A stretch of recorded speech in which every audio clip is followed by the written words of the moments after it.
Today we are in the beautiful Outer Banks of North Carolina. Right now we are currently in Corolla. Now we're on the pavement of Corolla, but we're going to be heading out to the 4x4 area. If you've never heard of the 4x4 area, that is where it is completely just sand. You are driving on the sand, you're driving on the beach. And so since I'm heading out there, I'm going to show you how exactly to get out there.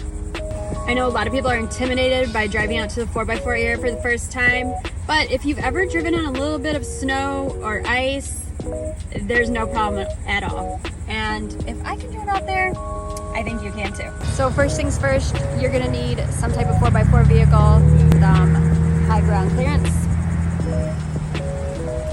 We're good. Next, as you're driving towards the 4x4 area, you're gonna see a lot of signs that are gonna tell you to air down.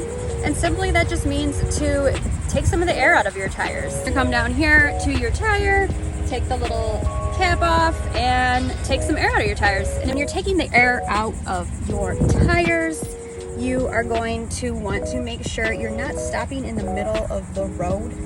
You are going to want to go in one of the designated areas or somewhere out of everyone's way. Do not stop right in front of the entrance to the 4x4 area.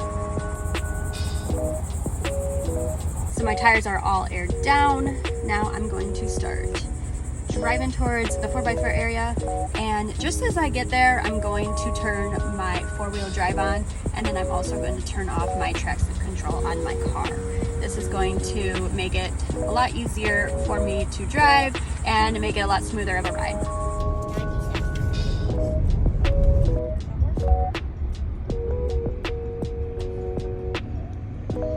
Okay, so we made it out to the 4x4 area. This is generally how it looks. So while you're driving out here, especially right now, when the beach is a little more chopped up, you're driving, you'll notice it is going to be bumpy, it's going to be rough. Some areas are more bumpier than others. You'll have to dodge things like these little stumps that are coming out of the ground. So as you move over between, I don't know, I'm going to call them lanes, even though there really isn't lanes. You might fishtail around because you're driving in between these grooves. Get into some deeper ruts where your car, if it sits lower to the ground, they might start plowing some sand. You want to stay out of ruts that are too deep because you could get stuck. But there are tow trucks out here if you need them, and people are super nice, and a lot of people have straps and stuff that can help pull you out. It's always good to bring a sand shovel too. So this is the area, as you can see, where a lot of people park and hang out on the beach during the day. And when you're driving through this area, you gotta definitely make sure you are going slow and you're driving in front of the cars here, as you can see that I am. This area always has a lot of people parking at it. If you don't want to be in the super crowded area, you can go down further and it's not as crowded. I should mention, if you want to park out here, you actually need to have a parking pass, and you can either purchase one of those as a day pass, or if you are staying in one of the houses, usually the owners provide a pass for you, and you're going to need one of those to actually park on the beach. Anyone can just drive out here, but if you want to stop your car and park and hang out, you're going to need a pass. So here we're coming up on this house called the Laughing Gaw.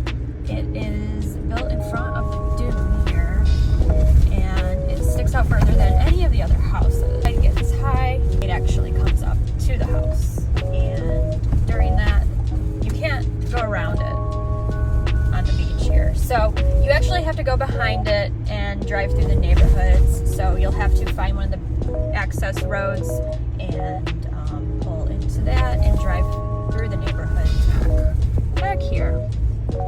But right now we can luckily drive in front of the Laughing Gaw in this little space right here. So as we drive out here further, you can see that the beach is less crowded. There's more space between the people sitting on the beach. So if you like to have more room spread out, this is definitely the area for you. driving along, to the left of me, this is all I see. Just a bunch of dunes. The houses are behind the dunes because the dunes are so high. You can't really see the houses. Sometimes you can see a few of them peeking over where the dunes are a little bit lower. But you might be wondering, how on earth do you find your house? How do you find your road? Because everything's just sand and there's really not very many street signs. So the roads do have names, but most of them are identified by mile markers. Really have to kind of pay attention to certain landmarks and the mile marker you want to turn down. The real reason the people come out to the 4x4 area is definitely to see the wild horses. And during the summer, they like to hang out on the beach. There's two of them grazing on the dunes today. So you never know when you might see the horses, but I think I see them every time I come out here.